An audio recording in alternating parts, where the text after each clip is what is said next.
कर्ण का जन्म होना और जीवन भर यातनाएं भोगना भी उसके पूर्व जन्म का फल था। दरअसल सतयुग में नर और नारायण, जो कि श्री हरि के अंशावतार थे, वे तपस्या कर रहे थे। दुर्दुम्ब नाम के एक राक्षस को वरदान था कि उसका वध वही कर सकता है जिसने 1000 साल तप किया हो।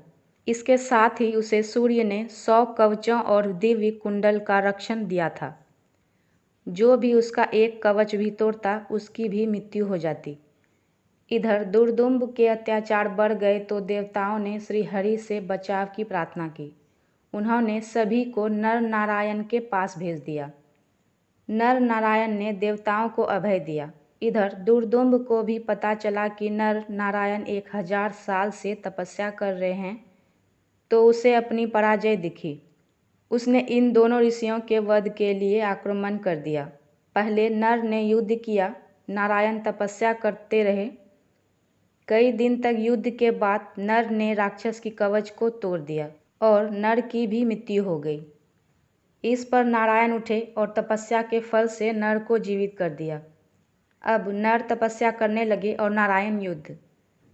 नारायण ने दूसरा कवच तोड़ा तो उसकी भी मृत्यु हो गई, लेकिन उन्हें नर ने तप के फल से जीवित कर दिया।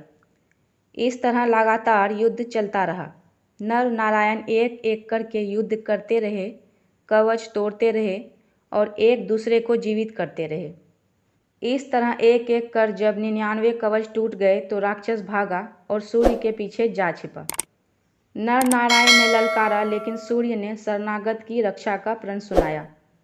तब नारायण ने कहा कि ठीक है, इसका फल आपको भी भुगतना होगा। अब यह राक्षस आपके तेज से द्वापर में जन्म लेगा और यही कवच कुंडल तब भी इसके पास रहेंगे, लेकिन मृत्यु के समय काम नहीं आएंगे।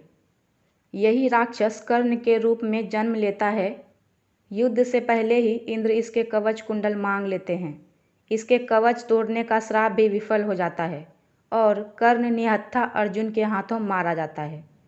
कर्ण और अर्जुन ही नर नारायण के अंशावतार थे।